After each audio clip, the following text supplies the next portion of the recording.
السلام عليكم ورحمة الله وبركاته. إن الحمد لله ونحمده ونستعينه ونستغفره نعوذ بالله من شرور أنفسنا ومن سيئات أعمالنا من يهده الله فلا مضل له ومن يضلل فلا هادي له وأشهد أن لا إله إلا الله وأشهد أن محمدا عبده ورسوله أما بعد. يا أيها الناس اتقوا ربكم الذي خلقكم من نفس واحدة وخلق منها زوجها بث منهما رجالا كثيرا ونساء واتقوا الله الذي تساءلون به والأرحام إن الله كان عليكم رقيبا.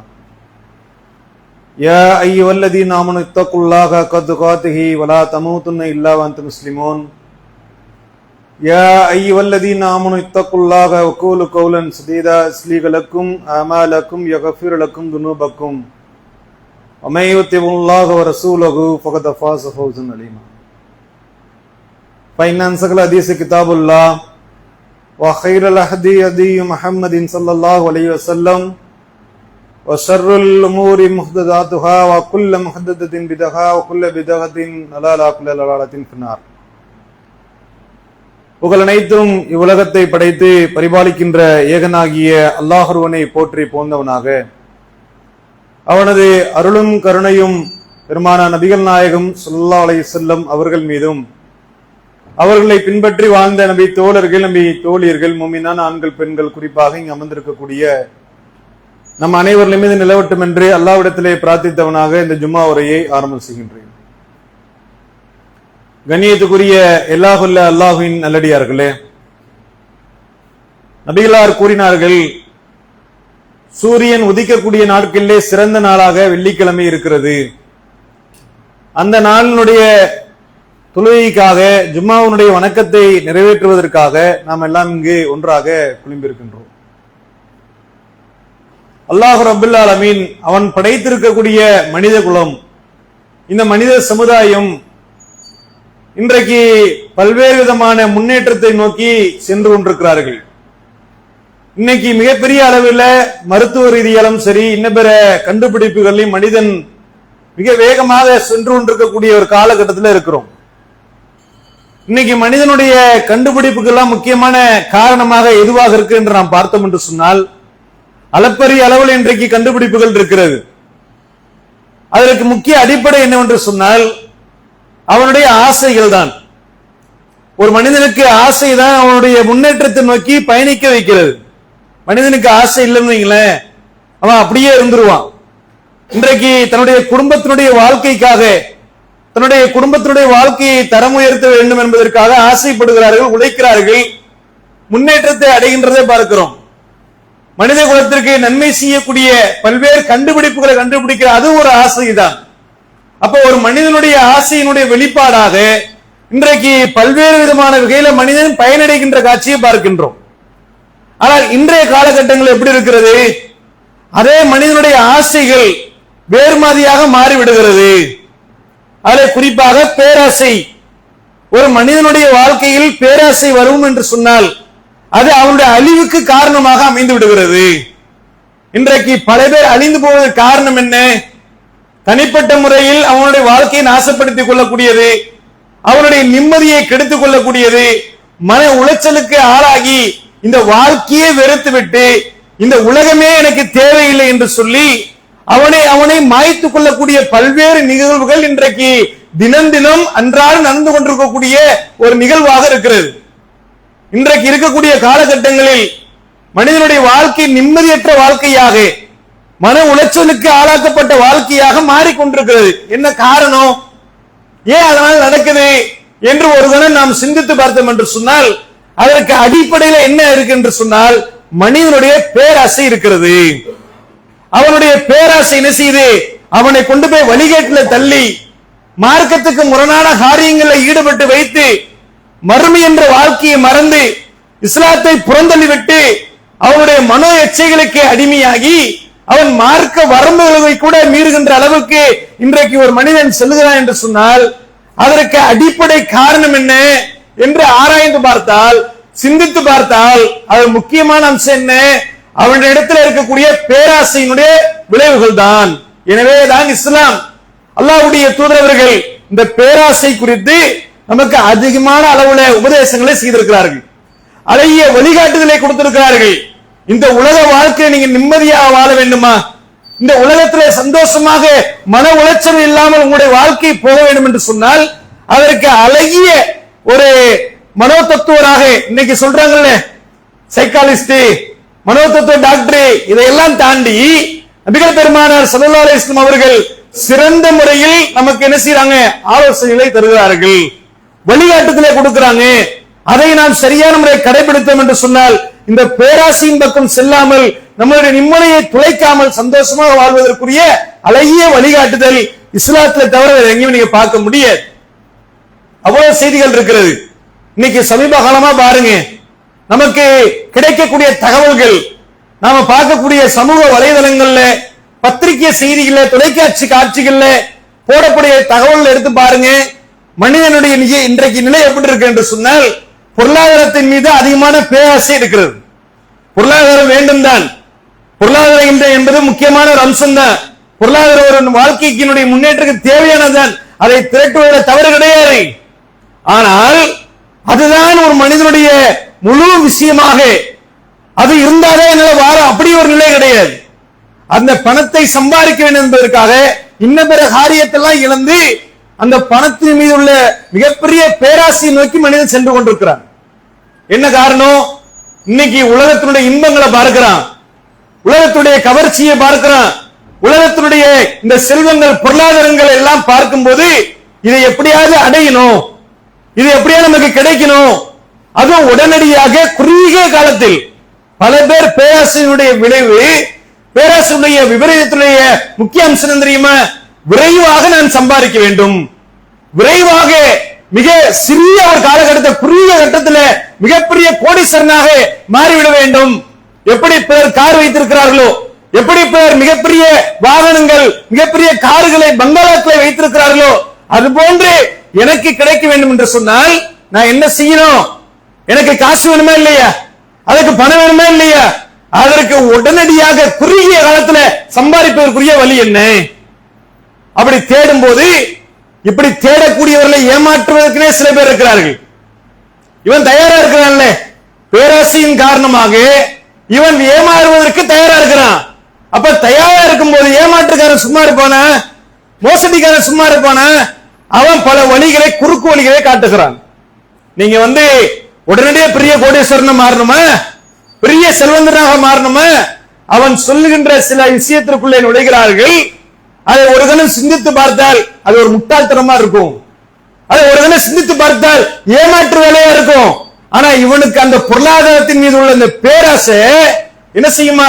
மறக்கடிக்க செய்து விடுகிறது. அந்த முட்டாள்தனமான காரியங்கள், அந்த தவறான காரியங்கள், அந்த மோசடிக்காரனுடைய காரியங்கள் நமக்கு என்னவாயிருது? கண்ணுக்கு தெரியும்படியே பேராசையினுடைய உச்சத்தில் இருக்கிறோம், பேராசையினுடைய விளைவில் உட்கார்ந்து இருக்கிறோம். அதனால அதையெல்லாம் மறந்துட்டு அவன் வீசுகின்ற அந்த வலையை போய் சிக்கிக் கொள்கிறார்கள். சிக்கி என்ன ஆகுறாங்க? சின்ன பின்னமாகி விடுகிறார்கள். சமீபத்தில் சில நிகழ்வுகள் கண்கூடாக பார்க்கிறோம். இதெல்லாம் நமக்கு மிகப்பெரிய பாடம், படிப்பினைகள். உலக வாழ்க்கையில நம்ம இப்படி சென்றால் அது எவ்வளவு பெரிய பாதிப்பை உண்டாக்க என்பதற்கு இதுவெல்லாம் நமக்கு மிகப்பெரிய எடுத்துக்காட்டாக இருக்கிறது. அல்லாஹ்வுடைய போதனையும் நபிகளாருடைய உபதேசங்களையும் நாம் புறக்கணித்து விட்டோம் என்று சொன்னால் நிச்சயமாக இப்படிப்பட்ட விளைவுகள் பேராசைக்காரர்களுக்கு ஏற்படும். என்ன சம்பவம் பாருங்க. 2 நாளைக்கு முன்பாக தர்மபுரிக்கு பக்கத்துல ஒருத்தர் வீடியோ போடுறாரு. அந்த சகோதரர் வீடியோ போடுகிறார். எப்படி வீடியோ போடுறாரு? பல லட்சங்களை கடன் இருக்கிறது. அவர் சொல்றாரு 46 லட்சம் ரூபாய் கடன் இருக்கிறது. காரணம் என்ன? வியாபாரத்தில் போட்டிருக்கிறாரு, போட்டு கிடைக்கல, நஷ்டமாயிருச்சு. கடன் கொடுத்தவர் நெருக்கடிக்கு கழுத்தை நெரிக்கிறார்கள். என்ன செய்யறது தெரியல. என்ன செய்கின்றார்? அவருடைய மன உளைச்சல், உள்ளத்துல நெருக்கடி, கடுமையான மன உளைச்சலுக்கு ஆளாக்கப்படுறாரு. இதுக்கு தீர்வு என்ன? இஸ்லாம் என்ன சொல்லுது தெரியுமா? நீ எப்படிப்பட்ட நெருக்கடிக்கு ஆளானாலும் சரி, எவ்வளவு பெரிய ஒரு துன்பத்திற்கு ஆளானாலும் சரி, நீ எப்படிப்பட்ட நிலைக்கு தள்ளினாலும் சரி, அதற்கு இஸ்லாம் வழி இருக்கிறது சொல்கிறது. நீ எப்படிப்பட்ட நெருக்கடியில் இருந்தாலும் சரி, அதை தப்பிப்பதற்குரிய வழியை திருமறை குர்ஆன் காட்டுகிறது, நபிகளார் காட்டுகிறார்கள். தப்பிப்பதற்கு வழி இல்லாமலாம் கிடையாது. அது சும்மா ஏமாற்று வேலை. என்ன முடிவெடுக்கிறாங்க? இனிமேல் நம்மளால ஒண்ணு செய்ய இயலாது, நாம என்ன செய்வோம்? நம்மளை நாம் மாய்த்துக் கொள்வோம், தற்கொலைக்கு செல்கிறார்கள். எப்படிப்பட்ட முடிவு பாருங்க. குறுகிய காலத்துல பொருளாதாரத்தை வைத்து 46 லட்சம் ரூபாய் அதை இழக்கிறாரு. அதனால பெரிய நஷ்டத்துக்கு ஆளாகிறாரு. அப்ப இப்படி ஆளானவருடைய முடிவு தன்னை மாய்த்துக் கொள்வது மாத்திரமல்ல, அவருடைய விபரீதம் பாருங்கள். அந்த வீடியோல சொல்றாரு, என் மனைவியை அடித்தே கொன்று விட்டேன். எவ்வளவு பெரிய கொடுமை பாருங்க. ஒரு மனுஷனை இந்த பேராசை எப்படி போய் தள்ளுது பாருங்க. தன் மனைவிக்காக கஷ்டப்பட்டவன், தன் மனைவிக்காக உழைத்தவன், தன் மனைவிக்காக வீட்டை கட்டியவர்கள், தன்னுடைய மனைவிக்காகவும் பிள்ளைக்காகவே தன்னுடைய வாழ்க்கையை செலவிட்டவர்கள் எப்படிப்பட்ட முடிவுக்கு போறாங்க? பேராசையின் காரணமாக எப்படிப்பட்ட முடிவுக்கு சென்று விட்டார்? தன் மனைவியை அடித்தே கொள்கிறார். தான் பெற்றெடுத்த மகளை, பாசமிகு மகளை எப்படி வளர்த்திருப்பாரு, எவ்வளவு பாசம் காட்டியிருப்பாரு, அந்த பிள்ளையை அடித்து கொள்கிறார். அந்த வீடியோல சொல்றாரு, எங்க அம்மாவை என்னால கொல்ல முடியல, எங்க அம்மாவை என்னால கொல்ல முடியல, என்னுடைய மகளை கொன்று விட்டேன், என்னுடைய மனைவியை கொன்று விட்டேன், இன்னும் சிறிது நேரத்தில் நானும் இறந்து விடுவேன். லாரியில போய் விழுந்து அவர் மிகப்பெரிய தொழில் அதிபராக இருக்கிறார். இருந்தும் கூட அவருடைய நிலை என்ன? முஸ்லிம் அல்லாத சகோதரர். அவருக்கு தற்கொலையுடைய விரதம் சொல்லப்படாமல் இருக்கிறது. ஆனால் சில முஸ்லிம்கள் கூட இப்படி செய்யறாங்க. அல்லாஹ்வை நம்பிக்கை கொண்டவர்கள் பார்க்கிறோமா இல்லையா? பெருநாள் நேரத்தில், நோன்பு பெருநாளுடைய நேரத்தில் நம்ம பார்த்தோம், பத்திரிகை செய்திகள் வலைதளங்களில் ஓடிச்சு. சென்னையில இருந்து புறப்பட்டு கார்ல எங்க போறாரு? நெல்லைக்கு போறாரு. நெல்லைக்கு போயிட்டு அங்க உள்ள பள்ளிவாசலுக்கு போய் தர்காவுக்கு எல்லாம் போய் அங்க இருக்கக்கூடிய ஏழைகளுக்கு உணவுலாம் வாங்கி கொடுத்து விட்டு அதெல்லாம் முடிச்ச பிறகு அவர்கள் அங்கேயே என்ன செய்கிறார்கள்? குடும்பத்தோடு தற்கொலை செய்து கொண்டு மாய்த்துக் கொண்டார்கள். தன்னுடைய வாழ்க்கையை முடித்துக் கொண்டார்கள். இதுக்கெல்லாம் காரணம் என்ன? பொருளாதாரத்தின் மீது உள்ள அதீத அந்த பேராசை. நான் விரைவில் பணக்காரன் ஆயிரணும், கோடீஸ்வரனா மாறிடணும், இதற்காகவே ஏமாற்றுக்காரர்கள் இருக்கிறார்கள். முதலீட கொடு, என்ற முதலீடத்தா முதலீட கொடுத்த என்று சொன்னால் உனக்கு நான் 1 லட்சம் ரூபாய் கொடுத்தா உனக்கு 20,000 ரூபாய் கொடுக்கிறேன், நீ 10 லட்சம் ரூபாய் கொடுத்தா உனக்கு 2 லட்சம் ரூபாய் கொடுக்கிறேன். பாக்குறான், ஆஹா 10 லட்சம் ரூபாய் நம்ம போட்டு கடையை பிடிச்சி வியாபாரம் பண்ணி கடையை போய் திறந்து உட்கார்ந்து இந்த காசை எடுக்க முடியுமா? முடியாது. இந்த ஈஸியா கொடுக்கறான்ல, 10 லட்சம் ரூபாய் கொடுத்தா 2 லட்சம் ரூபாய் கொடுக்கறானே, எப்படி கொடுக்க முடியும்? கொடுக்க வாய்ப்பு இருக்கு? அப்படிப்பட்ட வியாபாரம் இருக்கிறதா? வாங்கிவிட்டு சில மாதங்கள் கொடுத்து விட்டு அவன் என்ன செய்வான்? அதை எடுத்துக்கொண்டு ஓட்டம் பிடிப்பான், ஏமாற்றுவான், மோசடிக்காரனா மாறுவான். இவன் அவனை நம்பி கடன் வாங்கி உடனே வாங்கி வீடை வித்து இன்னும் உறவினர்கிட்ட காசை வாங்கி கொடுத்தவர்கள் கழுத்தை நெரிக்கும் போது என்ன செய்துன்னு தெரியாம முழிக்கிறான். அவனுடைய எல்லா வாழ்க்கையும் வீணா போகிறது. இதுக்கெல்லாம் காரணம் என்ன? அடிப்படை காரணம் பேராசையாக இருக்கிறது. அதுதான் இஸ்லாம் இந்த பேராசையை கடுமையாக கண்டிக்கக்கூடிய பல்வேறு செய்திகள் அல்லாஹ்வுடைய தூதர்கள் நமக்கு குறிப்பிடுகிறார்கள். இந்த பேராசை என்ன தெரியுமா? அது ஒரு இந்த கூடாரம் இருக்கிறது. அந்த கூடாரத்துக்குள்ள ஆட்டு மந்தை, அந்த ஆட்டு மந்தையில் பசியோடு இருக்கக்கூடிய 2 ஓநாய்கள். ஒரு ஆட்டு மந்தை இருக்குன்னு வைங்க, அல்லாஹ்வுடைய தூதர் சொல்றாங்க, அந்த ஆட்டு மந்தைக்குள் பசியோடு இருக்கக்கூடிய இந்த ஓநாய்க்களை உள்ளே அனுப்பினால் அந்த ஆட்டுகளை தின்று எப்படி நாசப்படுத்துமோ அதை விட பன்மடங்கு ஒருவனுடைய வாழ்வில் பேராசை வந்துவிட்டால் அந்த பேராசை என்ன செய்யுமா? அவனுடைய மார்க்க விஷயத்தை நாசப்படுத்திவிடும். மார்க்கத்துல உள்ள விஷயங்களை கடைபிடிக்காமல் இன்னைக்கு அப்படிதான் போறாங்க. பொருளாதாரம் பொருளாதாரம் பொருளாதாரம் என்று அதுதான் என்னுடைய இலக்கு, அது இல்லாம என்னால வாழ முடியாது, அது எனக்கு அதிகமா தேவை என்று அதன் பின்னாடி ஓட ஆரம்பிக்கும் போது மார்க்க எல்லையை மீறுகிறார்கள். பெரிய அளவுல முதலீடு போடணுமா? நீ ஒரு கோடி ரூபாய் கூடி வட்டிக்கு வாங்குவாங்க, கடனை திருப்பி கொடுக்க முடியாது, பொய் சொல்ல வேண்டியிருக்கும், வாக்குறுதியை மீற வேண்டியிருக்கும். எல்லாம் எதனால ஏற்படும்? இதனாலதான் ஏற்படுகிறது. அப்ப ரசூல் ஸல்லல்லாஹு அலைஹி வஸல்லம் மார்க்க விஷயம் எல்லாத்தையுமே மீறுவதற்கு அடிப்படை காரணமாக எது அமைந்துவிடும் என்று சொன்னால் இந்த பேராசை அமைந்துவிடும். பேராசை படக்கூடாது. உலக வாழ்க்கையில பொருளாதாரம் என்பது அவசியம். ஆனால் அந்த அவசியத்திற்காக மார்க்கத்தை விட்டுட்டு மார்க்க எல்லைகளை மீறி ஒருவன் நடந்தால், ஒருவன் பயணித்தால் இறுதியில் அவனுடைய வாழ்க்கை என்னவும் தவறாக அமைந்துவிடும் என்பதற்கு இன்றைய காலகட்ட வாழ்க்கை முறைகள் கண்கூடாக காட்சியாக இருக்கிறது. இப்ப நாம நம்மளுடைய வாழ்க்கையை நிம்மதியாக எடுத்துட்டு போனோம் என்று சொன்னால் எப்படி வாழணும்? எப்படி அல்லாஹ்வுடைய தூதர் வாழ சொன்னார்கள்? அவர்கள் எப்படி மகிழ்ச்சிகரமான வாழ்க்கையை தேர்ந்தெடுத்து வாழ்ந்தாங்க? நபிகள் நாயகம் ஸல்லல்லாஹு அலைஹி வஸல்லம் காலகட்டத்தில் வாழ்ந்தவருடைய வாழ்க்கை எப்படி இருந்திருக்கும்? அவர்கள் வறுமையிலையும் கஷ்டங்களிலையும் உணவுக்கு வழி இல்லாமல், இருப்பதற்கு இடம் இல்லாமல், வாகன வசதிகள் இல்லாமல், அடிப்படை வசதிகள் கூட அவர்களால் நிறைவேற்ற முடியாத ஒரு வாழ்க்கையை தான் அன்றைக்கு நபித்தோழர்களும் வாழ்ந்தார்கள், அல்லாஹ்வுடைய தூதரும் வாழ்ந்தார்கள். ஆனா எப்படி நிம்மதியா வாழ்ந்தாங்க? எப்படி அது சாத்தியம்? மார்க்கம் சொன்ன அடிப்படையில் வாழ்ந்தார்கள். அல்லாஹ்வுடைய தூதர் அவர்கள் சொல்கிறார்கள், நமக்கு இந்த உலக வாழ்க்கையை பற்றி சொல்லி காட்டுறாங்க. உலக வாழ்க்கையில எப்படி இருக்கணும்?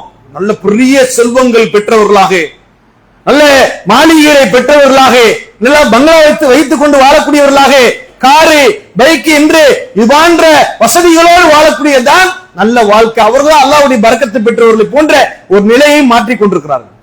ஆனால் கிடையாது. புகாரில் வருகின்ற செய்தி 6446 செய்தியாக பதிவு செய்யப்பட்டிருக்கிறது. நபிகள் நாயகம் ஸல்லல்லாஹு அலைஹி வஸல்லம் சொல்லி காட்டுறாங்க, வாழ்க்கை வசதிகள் அதிகமாக இருப்பது செல்வம் கிடையாது. எப்படி சொல்றாங்க பாருங்க. நிறைய காசு பணம், நிறைய செல்வம், பல்லாயிரக்கணக்கான கோடி, உலக பணக்காரர்ல தமிழ்நாட்டில் முதல் இடத்துல இருக்கிறேன், 2வது இடத்துல இருக்கிறேன், இப்படி இந்திய அளவுல முதல் இடத்துல இருக்கிறேன், எங்க ஊர்ல நான் தான் பெரிய பணக்காரன். இப்படி பெரிய செல்வம் இருக்கிறது என்ன செய்யாது? அது செல்வம் கிடையாதுப்பா. உண்மையிலே சிறந்த செல்வம் தெரியுமா? போதும் என்ற மனம் இருக்க வேண்டும். போதும் என்ற மனம் இருக்கணும். அல்லாஹ் நமக்கு கொடுத்திருக்கிறான், அல்ஹம்துலில்லாஹ். அல்லாஹ் நம்மளை சிறப்பாக வாழ வைத்திருக்கிறான், நல்ல ஒரு வாழ்க்கையை கொடுத்திருக்கிறான் என்ற அடிப்படையில போதும் என்ற இந்த மனதை யார் பெற்று விடுகிறார்களோ அந்த செல்வத்தை விட பெரிய செல்வி யாருமே கிடையாது. அவன் வைத்திருக்கக்கூடிய செல்வங்களிலேயே மிக சிறந்த செல்வம் போதும் என்ற மனம் இருக்க வேண்டும். நபித்தோழர் அல்லாஹ்வுடைய தூதர்கிட்ட வருகிறார். அக்கீம் பின் நிசாம் என்று சொல்லுகின்ற நபித்தோழர். அவர் அல்லாஹ்வுடைய தூதரிடத்துல உதவி கேட்கிறாங்க. அல்லாஹ்வுடைய தூதரை எனக்கு உதவி செய்யுங்கள், எனக்கு பொருளாதாரம் கொடுங்கள் என்று அல்லாஹ்வுடைய தூதர்கிட்ட கேட்கிறாங்க. அப்போ அல்லாஹ்வுடைய தூதர் கொடுக்கறாங்க, வாங்கிட்டாரு. அப்ப திருப்பியும் அவர் நெசுறாரு, உதவி கேட்கிறாரு, அல்லாஹ்வுடைய தூதர் கொடுக்கறாங்க. திருப்பியும் கேட்கிறாரு, அல்லாஹ்வுடைய தூதர் கொடுக்கறாங்க. பிறகு ரசூலுல்லாஹ் சொல்றாங்க, அக்கீமே, நீங்கள் உங்களுக்கு கொடுக்கப்படக்கூடிய செல்வத்திலிருந்து யார் போதுமாக்கி கொள்கிறார்களோ அல்லாஹ் அவர்களுக்கு அதை பரக்கத்து செய்வான். யார் பேராசையோடையும் பெற்றுக் கொள்கிறார்களோ அதுல அல்லாஹ்வுடைய பரக்கத்து இருக்காது என்று சொல்லிவிட்டு சில உபதேசங்களையும் சேர்த்து சொல்கிறார்கள். கொடுக்கிற கை உயர்ந்ததாக இருக்கிறது, பெறுகின்ற கை தாழ்ந்ததாக இருக்கிறது. போதும் என்ற மனதோடு யார் பெற்றுக் கொள்கிறார்களோ அவர்கள் வெற்றி அடைந்தார்கள். இந்த செய்தியை கேட்ட பிறகு அந்த நபித்தோடைய வாழ்க்கை எப்படி மாறிச்சு தெரியுமா? நாமளும் மாறணும் இன்ஷா அல்லாஹ். இந்த உலக வாழ்க்கையில நாம எவ்வளவு சம்பாதித்தாலும் நமக்கு பத்தாது, அது போதும் என்ற மனம் இருந்தால் மாத்திரம்தான். அப்போ அவர் அதற்கு பிறகு எப்படி மாறினார் தெரியுமா? அதற்கு பிறகு அபூபக்கர் அவர்கள் அழைத்தார்கள், அவருக்கு கொடுப்பதற்காக வேண்டாம் என்று சொல்லிவிட்டார். ஏன்? அல்லாஹ்வுடைய தூதருக்கு பிறகு யாரிடத்துல நான் எந்த உதவியும் கேட்க மாட்டேன் முடிவெடுத்தார். உமர்ல இவங்க கூப்பிடுறாங்க, வாங்க உதவியை பெற்றுக் கொள்ளுங்கள், வேண்டாம். அப்பொழுது உமர்ல இவங்க சொல்கிறார்கள், மக்களே, நான் இவரை அழைத்தேன், இவர் மறுத்து விடுகிறார், நீங்கள் தான் சாட்சி. அப்ப அவர் எப்படி என்ன முடிவெடுக்கிறார் பாருங்க, இதுக்கு பிறகு நான் யார்கிட்டையும் கேட்க மாட்டேன். அப்ப இப்படியாக இந்த உலகத்துல அல்லாஹ் நமக்கு தந்திருக்கக்கூடிய பொருளாதாரத்தை கொண்டு அல்லாஹ்விடத்திலே திருப்தியோடு நம்ம வாழுகின்றவர்களாக இருந்தால் நிச்சயமாக இந்த பேராசை வராது. சில காரணங்களால் தான் இந்த பேராசைக்கு உடையவர்களாக மாறும். உள்ளம் தூண்டுகின்ற தேவையற்ற ஆசைகள், பேராசை. அல்லாஹ்வுடைய தூதர் பேராசை வராமல் இருக்கக்கூடிய வழிகளாக எதையெல்லாம் சொல்கிறார்கள் அதையெல்லாம் பார்க்கணும். அதை பார்க்கறதே கிடையாது. உலக வாழ்க்கையில் நமக்கு ஒன்று கொடுக்கப்படலையா, நம்மகிட்ட அது இல்லையா, அதற்கு மேல உள்ளவங்க தான் பார்க்கிறோம். நம்ம வாடகை வீட்டுல இருந்தோம்னா, நம்ம வாடகை வீட்டுல வச்சிருக்கோம், வாடகை வீட்டுல இருக்கக்கூடிய யாரை பார்க்கிறாங்க? சொந்த மாளிகை ஒரு வீடு கட்டிருக்காம பாருங்க, அவனை தான் பார்க்கிறோம். அவன் நாம வீடு கட்டிட்டாயா, 3 BHK 2 BHK 1+2+ போயிட்டே இருக்கிறான். நம்ம ஒண்ணுமே இல்லாம இந்த வாடகையிலே ஓடிக்கிட்டு இருக்கிறோமே அப்படின்னு அந்த சொந்த வீட்டுக்காரர் தான் பார்க்கிறோமே தவிர அல்லாஹ்வுடைய தூதர் சொன்ன போதனை அடிப்படையில் பார்க்கிறோமா? உங்களுக்கு இப்படியான எண்ணங்கள் வரும்போது நீங்க என்ன செய்யுங்க? உங்களுக்கு மேலே உள்ளவர்களை பார்க்காதீர்கள். உங்க மேல உள்ளவங்களை பார்க்காத, கீழே உள்ளவங்களை பாரு. நீ வாடகை வீட்டுல இருக்கிறிய, அந்த வீடு கூட இல்லாம இருக்கிறான், வாழ்றான் ஒருத்தன், ரோட்ல வாழ்றான், மழையிலையும் வெயிலையும் ரோட்ல படுத்து கிடக்கிறான். அப்ப அவன் என்ன சொல்றது? அல்ல, அதை விட நம்மளை மேம்படுத்தி வச்சிருக்காங்க இல்லையா? மற்றவர்களை விட நான் பார்க்கின்ற எனக்கு மேல உள்ள 1000 நபர்களை விட எனக்கு கீழே 10,000 பேர் இருக்கிறார்கள், சிரமப்படக்கூடியவர்கள் இருக்கிறார்கள். நான் பெற்றிருக்கக்கூடிய அருக்குறைகளை கூட இல்லாமல் வாழ்ந்து கொண்டிருக்கிறார்கள் என்ற இந்த நிலைப்பாட்டை ஒருவர் பார்த்தால் அது அவர்களுக்கு வெற்றி ஏற்படுத்தும். இல்லை என்றால் மற்றவருடைய நிலையை பார்த்து பார்த்து வாழ்ந்தோம் என்று சொன்னால் நிச்சயமாக அது நம்மளுடைய நிம்மதியை கெடுத்துவிடும், நம்முடைய வாழ்க்கையை சின்னாபின்னமாக்கிவிடும். இந்த பேராசை என்ன செய்யும் தெரியுமா? நம்ம வாழ்ந்துகிட்டு இருக்கக்கூடிய நல்ல வாழ்க்கையிலிருந்து கீழே இறக்கிறோம். நிம்மதியாக போய்கின்ற வாழ்க்கையை துக்ககரமாக மாற்றிவிடும். மேலிடத்தில் இருந்தவர்கள் கீழ்நிலைக்கு வருவதற்கு காரணமே இந்த பேராசை தான். திருமறை குர்ஆன் இந்த வரலாறை சொல்லுகிறது. திருமறை குர்ஆன் இந்த முதல் மனிதர் ஆதம் அலைஹிஸ்ஸலாம் அவர்களிருந்து உருவாகிறது. அல்லாஹ் அதை சொல்லி காட்டுறான். அல்லாஹ் ரப்பல் ஆலமீன் ஆதம் அலைஹிஸ்ஸலாம் அவர்களை படைத்து அவர்கள்ட்ட சொர்க்கத்துக்குள்ள வாழ வச்சான்ல. அவர் எங்க வாழ்ந்தாங்க? சொர்க்கத்துல வாழ்ந்தாங்க. அந்த சொர்க்கத்துல வாழ்ந்து கொண்டிருக்கும் பொழுது அல்லாஹ் ஒரே ஒரு கட்டளை தான் போடுறான். பொதுவா நம்ம மனுஷனுடைய மூளை அப்படிதான். எதை செய்யக்கூடாதுன்னு சொல்றோம்னு வைங்களேன், அது என்னடா நோண்டி பார்க்கணும். என்ன இருக்கும் அதுல, என்ன செஞ்சிருப்பாங்க, என்னத்தை ஒளிச்சு வச்சிருப்பாங்க. இதை தொடாதுன்னா அதான் தொடுவேன், இதை செய்யாதுன்னா அதான் செய்வேன் அப்படின்னு மனநிலை மனிதன்கிட்ட இருக்கிறது. ஆதம் அலைஹிஸ்ஸலாம் அவர்கள் அல்லாஹ் என்ன கட்டளையிடுறான், இந்த மரத்தை நெருங்காதே, இந்த மரத்துல உள்ள கனியை நீ சாப்பிடக்கூடாது, இது உனக்கு தடை செய்யப்பட்டிருக்கிறது. ஒரே ஒரு கண்டிஷன், மத்த எல்லாமே பண்ணிக்க போ. அல்லாஹ் சொல்றான் ஆதம் அலைஹிஸ்ஸலாம் அவர்களுக்கு, நீ என்ன வேணா எப்படி வேணா வாழுப்பா, என்ன தேவைப்படுதோ சாப்பிடு, ஆனா நான் சொல்ற ஒரு கண்டிஷனுக்கு மட்டும் ஒத்துக்கு, இந்த மரத்தை நெருங்காதுன்னு சொல்லிட்டு அல்லாஹ் அவரை சொர்க்கத்துக்குள்ள வாழ வைக்கின்றான். அப்ப சைத்தான் என்ன பண்றான், ஆதம் அலைஹிஸ்ஸலாம் கிட்ட வரான். வந்து என்ன சொல்றான், வஸ்வாசத்தை என்ன ஏற்படுத்துறான், ஆதமே அல்லாஹ் ஏன் இந்த கனியை சாப்பிடக்கூடாது என்று சொல்கிறான், ஏன் இந்த மரத்தை நெருங்காது என்று சொல்றான் தெரியுமா? இந்த மரத்தை நீ சாப்பிட்டன என்னமா ஆயிருவ, நீ மலக்காக மாறிவிடலாம், நீ மரணமே இல்லாத வாழ்க்கையை பெற்றுவிடலாம். ஒருத்தனை வழி கெடுக்கணும்னு வைங்களேன், இன்னைக்கு பேராசைக்காரர்களை ஏமாற்றக்கூடிய வார்த்தை என்ன தெரியுமா? ஆசை வார்த்தைகள் தான்.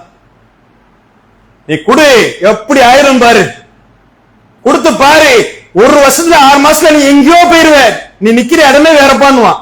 அவனுக்கு தெரியும் அப்புறம் பின்னாடி எங்க நிப்பான்ட்டு. பேராசைங்கால எங்க நிப்பான், ரோட்ல போய் நிப்பான், மறைஞ்சு போவான், கடன்காரனை பார்த்து ஒளிவான், என்ன சொல்றேன் பதில் தெரியாம முழிச்சு ரோட்ல நிப்பான். அதுதான் நடக்கும்.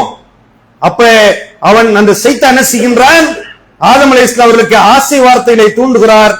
ஆதம் அலைஹிஸ்ஸலாம் அவர்கள் அல்லாஹ்வுடைய அந்த கட்டளையை மீறி அவர் அந்த மரத்தை நெருங்கினார், அந்த கனியை புசித்தார், சாப்பிட்டார். அல்லாஹ் என்ன செஞ்சான், ஆதமே நீ இங்கிருந்து இறங்கி விடு. அவர் இருந்த உயர்ந்த இடத்துல இருந்து அல்லாஹ் இறக்கிட்டானே இல்லையா? அப்ப இது நடந்தது காரணம் என்ன, என்ன காரணத்துக்காக நடக்கிறது? பேராசையின் காரணமாக. அப்ப நல்லா விளங்கணும், நமக்கு அல்லாஹ் சிறந்த வாழ்க்கை தான் கொடுத்திருக்கிறான். நம்ம நினைக்கிறோம் இது சிறந்த வாழ்க்கை இல்ல, இது நல்ல வாழ்க்கை இல்ல, இது உயர்ந்த வாழ்க்கை இல்ல என்று நாம முடிவெடுக்கிறோம். ஆனால் அல்லாஹ் கொடுத்திருக்க வாழ்க்கை கூட சிறந்த நமக்கு அல்லாஹ் குறைஞ்சு கொடுத்திருக்கானா, அது ஏதோ காரணம் இருக்கும். நமக்கு பொருளாதாரத்தை அளவிட்டு கொடுக்கிறானே, அது ஒரு நல்ல காரணம் இருக்கும். இதை விளங்கி நாம் வாழ்ந்தோம் என்று சொன்னால் நிச்சயமாக அந்த வாழ்க்கை என்ன செய்யும், நம்மளை சிறந்தது ஒரு பாதையை நோக்கி கொண்டு போகும். இப்படியான மார்க்கத்திற்கு முரணாக மறுமை வாழ்க்கையை நாசப்படுத்துகின்ற, நிரந்தர நரகத்தை கொண்டு போய் தள்ளுகின்ற இந்த தற்கொலையை நோக்கி ஒருவர் செல்லாமல் இருக்க வேண்டும் என்றால் அதற்கு இப்படிப்பட்ட போதனைகள் நமக்கு ஒரு அழகிய படிப்பினையாக பாடமாக இருப்பதை அல்லாஹ்வுடைய தூதர் அவர்கள் நமக்கு சொல்லி காட்டுறாங்க. உலக வாழ்க்கையில எவ்வளவு கொடுத்தாலும் பத்தாதுங்க. மனுஷனுக்கு வந்து சொல்லுவான், வார்த்தையில வார்த்தை பேசும், உதடு பேசும். என்ன சொல்லுவான், 1 கோடி இருந்தா போதுங்க, 1 கோடி கிடைச்சிருச்சுன்னா என் லைஃப் செட்டில்டு, நான் அதுக்கப்புறம் ஒண்ணுமே கேட்க மாட்டேன் அப்படி மனுஷன் வாயில பேசுவான். ஆனா அது 1 கோடி வந்த பிறகு அப்படி இருப்பான, வராத வரையும் தான் அந்த வார்த்தை, வராத வரையும் தான் அந்த வார்த்தை. 1 வீடு இருந்தா போதுங்க, 1 வீடு வாழ்றதுக்கு இருக்கிறதுக்கு அல்லாஹ் 1 வீடை கொடுத்துட்டான்னு வைங்க, வேற எதுவுமே தேவையில்லைன்னு சொல்லுவான். அதோட நிப்பாட்டுவான, நிப்பாட்ட மாட்டான். அல்லாஹ்வுடைய தூதர் சொல்றாங்க, மனிதனுக்கு தங்கத்தினால ஓடை, தங்க இந்த குடோன் கிடையாதுங்க, தங்க பீரல் அரைச்சு வைக்கிறது கிடையாது, குடோன்ல போட்டு வைக்கிறது கிடையாது. தங்கத்தினால ஓடுமா, தங்கத்தால எப்ப வேணா அள்ளி போட்டுக்கலாம், வீட்டுல சேமிச்சு வைக்க தேவையே கிடையாது, லாக்கரே தேவையில்லை, யாருக்கும் பயப்பட வேண்டியதில்லை. திருடன் தூக்கிட்டு போயிருவானா, கொள்ளடிச்சிருவானா, அந்த பயமும் கிடையாது. நகை உள்ளவங்களுக்கு இப்ப அந்த பயம் இருக்கா இல்லையா? வீட்டுல ஒரு 100 பவுன் வச்சிருக்கான நிம்மதியா இருக்க முடியுதா? முடியல. ஆனால் ரசூல் ஸல்லல்லாஹு அலைஹி வஸல்லம் சொல்றாங்க, தங்கத்தினாலே ஓடை ஒருத்தனுக்கு கொடுத்துட்டான் அல்லாஹ். அள்ளி அள்ளி போடக்கூடிய வாய்ப்பு, தேவைப்படுமா எடுத்துக்கலாம். அப்ப கூட அவனுக்கு என்ன சொல்லுவானா, இன்னொரு ஓடை இருந்தால் நன்றாக இருக்கும். சரி, ரெண்ட கொடுத்துட்டான் அல்லாஹ், போதுன்றவானா? கிடையாது, இன்னொன்று இருந்தா நல்லா இருக்குமே. அவனுடைய இந்த பேராசை அவன் வாயில் மண்ணள்ளி போடும் வரை, அவன் மன்னரையை சந்திக்கின்ற வரை இந்த பேராசை அடங்கவே அடங்காது. அப்ப இப்படிப்பட்ட உபதேசம் எதற்காக? எதற்கு இந்த படிப்பினைகள்? நம்முடைய வாழ்க்கையை நம்ம உரசி பார்க்கணும். நாம எப்படி வாழ்ந்துகிட்டு இருக்கிறோம், நம்முடைய வாழ்க்கை எப்படி போய்கொண்டிருக்கு, அல்லாஹ்வுடைய தூதர் அவர்கள் இந்த உலகத்தில் எப்படி நிம்மதியாக வாழ்ந்தார்கள் என்பதற்கு அவருடைய வாழ்க்கையிலிருந்து அழகிய ஒரு நிகழ்வுகளை பார்க்க முடியும். எப்படி நிம்மதியா வாழ்ந்தாங்க பாருங்க. 3 பிறைகள் பார்க்கப்படும், அடுப்பு மூட்டப்படாது. ரசூலா அவங்க வீட்டுக்கு போவாங்க, ஏதாவது வீட்டுல சாப்பிட இருக்கா? யாரா கேட்டிருப்போங்க. வீட்டுல போய் ஜும்மா முடிஞ்ச உடனே எம்மா ஏதாவது சாப்பாடு இருக்காம மனைவிட்ட கேட்பீங்களா? குடும்பத்தார்ட்ட கேட்போமா? எல்லா சகலமும் நல்ல வகை வகையான உணவுகள் வெள்ளிக்கிழமை என்று இருக்கும். ஆனால் நபிகள் நாயகம் ஸல்லல்லாஹு அலைஹி வஸல்லம் அவர்கள் வீட்டுக்கு போவாங்களா, ஏதாவது சாப்பிட இருக்காம?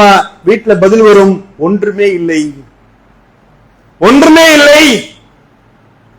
கல்ல கட்டிக்கிட்டு அக்ஸா போர்க்களத்துல எப்படி வாழ்ந்தாங்க ரசூலா, எப்படி நடந்தாங்க? பல்ல நோண்டும் போது எல்லா சகாபாக்களும் ஒரு கல்ல கட்டிக்கிட்டு இருந்தாங்க. ஆனால் அல்லாஹ்வுடைய தூதர் அவர்கள், இந்த நாட்டினுடைய ஜனாதிபதி, அல்லாஹ்வுடைய தூதர் அவர்கள் ஒரு வார்த்தை சொன்னால் அதை உடனடியாக நிறைவேற்றுவதற்கு லட்சக்கணக்கான தோழர்கள் இன்னும் கூட நபிகள் பெருமானார் ஸல்லல்லாஹு அலைஹி வஸல்லம் அவர்கள் எப்படி வாழ்ந்தாங்க தெரியுமா? அந்த போர்க்களத்துல 2 கல்லை கட்டிக்கொண்டே பள்ளத்தை நோண்டினார்கள். அப்படிப்பட்ட அல்லாஹ்வுடைய தூதர் அவர்கள் ஒரு நாள் உமர்ல அவங்க போய் வீட்டுல பார்க்கிறாங்க. அந்த காட்சியை பார்க்கிறார்கள். ஈச்சம்பாயினுடைய அழுத்தம் அப்படியே அவருடைய மேனிகளை தருகிறது. அதை பார்த்து அவர்கள் கண்ணீர் வடித்தார்கள். அல்லாஹ்வுடைய தூதருடைய நிலையை பார்க்கிறாங்க. உமரில் அவர்களுக்கு கண்ணீர் வருகிறது. அப்ப கேட்கிறாங்க, அல்லாஹ்வுடைய தூதர் அவர்களே, கைசர் கிசார் போன்ற மன்னர்களுடைய வாழ்க்கை எப்படி இருக்கிறது, எப்படி சுகபோகமா வாழ்ந்துகிட்டு இருக்கிறாங்க? நீங்கள் எங்களுக்கு கட்டளையிடுங்கள், நாங்கள் உங்களுக்கு தலையணையும் ஒரு மெத்தையையும் நான் செய்து கொடுக்கிறேன். ரசூல் ஸல்லல்லாஹு அலைஹி வஸல்லம் அவர்கள் சொன்னார்கள், அதுவெல்லாம் எனக்கு தேவை கிடையாது. நம்ம இந்த உலகத்துக்குரியவர்களா? அல்லாஹ்வுடைய தூதர் சொன்னார்கள், இறை மறுப்பாளர்களுக்கு இந்த உலகம் சொர்க்கம், இறை மறுப்பாளருக்கு இந்த உலகம் சொர்க்கம், முஸ்லிம்களுக்கு இந்த உலக வாழ்க்கை சிறைச்சாலை, நாம் மறுமைக்குரியவர்கள் என்று இந்த உலகத்துல அவர்களுக்கு ஏற்பட்ட இன்னல்கள், துன்பங்கள், கஷ்டங்கள், எவ்வளவு பெரிய நஷ்டங்கள் வந்தாலும் அல்லாஹ்வுடைய தூதர் அவர்கள் அவருடைய இலக்கெல்லாம் மறுமைதான். அந்த மறுமையின் மீது பேராசை உடையவர்களாக இருந்தார்கள். நபி தோழர்கள் அந்த மறுமையிலே சொர்க்கத்தை அடைவதற்கு பேராசை உடையவர்களாக இருந்தார்கள்.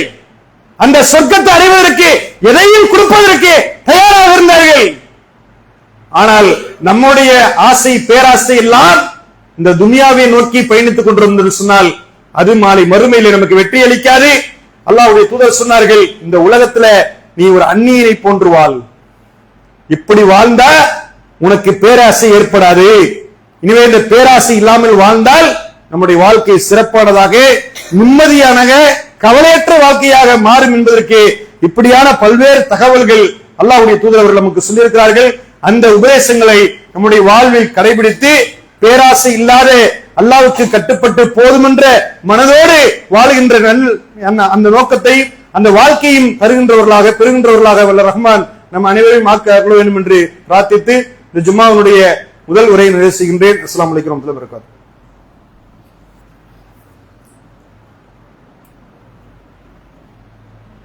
அல்ஹம்துலில்லாஹி ரப்பில் ஆலமீன். அன்புக்குரிய சகோதரர்களே, அருமை பெரியவர்களே, இன்றைக்கு பொதுவாகவே இந்த பேராசையில வீழக்கூடியவர்கள் ஆண்கள் மிகவும் பாதிக்கப்படுகின்ற காட்சியை பார்க்கிறோம். பொருளாதார ரீதியாக அதை தேடக்கூடியதில் அதில் ஏற்படக்கூடிய நஷ்டங்களினால் நிறைய பேர் இப்படியான தவறான ஒரு முடிவை எடுக்கிறாங்க. அதற்கு இன்னொரு அடிப்படை காரணமும் இருக்கிறது. பெண்களுடைய தேவையற்ற அந்த பேராசையின் காரணமாக அவர்கள் தருகின்ற அழுத்தங்கள். அந்த குடும்ப தலைவராக இருக்கிறார்ல, அவர் பொருளாதாரத்தை தேடுகின்றவராக இருக்கிறார், அந்த குடும்பத்துக்காக உழைக்க வேண்டும் என்பக்கூடியவர்களாக இருக்கிறார். ஆனால் இவர் என்ன செய்யாங்க, அடுத்தவருடைய வாழ்க்கையை பார்க்கிறாங்க. அந்த குடும்பம் எப்படி ஆயிடுச்சு பாத்தீங்களா, இந்த குடும்பம் எப்படி ஆயிடுச்சு பாத்தீங்களா, உங்களோட வேலை பார்த்தான், வீடை கட்டிட்டான் பாத்தீங்களா, அவன் கார் வாங்கிட்டான் பாத்தீங்களா, உன் கூட வாழ்ந்து என்னத்தையா கண்ணு. இப்படி பெண்கள் அந்த ஆண்களுடைய விஷயத்துல குடும்ப தலைவர் மீது பேசுகின்ற இது போன்ற வார்த்தையை அவன் என்ன செய்யறான், இதை எப்படியா சரி கட்டுறதுக்கு அதிகமான கடனை வாங்கி அதில் போய் என்ன செய்கிறார்கள், சிக்கிக் கொள்கின்ற ஒரு நிலையெல்லாம் இருக்கிறது. பெண்களாகி நீங்கள், அல்லாஹ்வுடைய தூதர் சொல்றாங்கல்ல, ஒரு மனிதன் பெறுகின்ற செல்வங்கள்லயே பொக்கிஷங்கள்ல சிறந்தது தெரியுமா, நல்ல மனைவி தான். அப்ப மனைவியாக இருக்கக்கூடியவர்கள் உங்களுடைய கணவருடைய வசதிகளை தெரிந்து, அவருடைய வருமானத்தை புரிந்து கொண்டு, அவருடைய நிலையை அறிந்து கொண்டு, அதற்கேற்ப போன்ற அவர்களுக்கு நீங்கள் பயணித்தீர்கள் என்று சொன்னால் நிச்சயமாக அவர்கள் இப்படி போய் விழுவதற்குரிய ஒரு வாய்ப்பு இருக்காது. எனவே பேராசையுடையவர்களாக சில நேரங்களில் ஆண்கள் மாறிவிடுகிறார்கள், பெண்களும் இருக்கிறாங்க. ஆனால் நீங்கள் தருகின்ற இந்த அழுத்தங்கள், தேவையற்ற அவர்களுக்கு தருகின்ற இது போன்ற சண்டைகள் அவரை என்ன செய்து மார்க்கத்துக்கு முரணான காரியத்தில் கொண்டு போய் சேர்க்கக்கூடிய அளவுல சென்று விடுகிறது. எனவே பெண்களிடத்திலுமே அல்லாஹ்வுடைய தூதர் அவர்கள் சொல்லியிருக்கக்கூடிய இந்த போதனைகளை பின்பற்றி பேராசை இல்லாதவர்களாக, அந்த பேராசையை தூக்கி எறிந்துவிட்டு அல்லாஹ்வுக்கு கட்டுப்பட்டு வாழ்கின்ற நன்மக்களாக வல்ல இறைவன் நம் அனைவரையும் ஆக்கி அருள வேண்டும் என்று பிரார்த்தித்து இந்த ஜும்மாவுடைய உரையை நிறைவு செய்கின்றேன். வாஹிரு தஅவானா அல்ஹம்துலில்லாஹி ரப்பில் ஆலமீன்.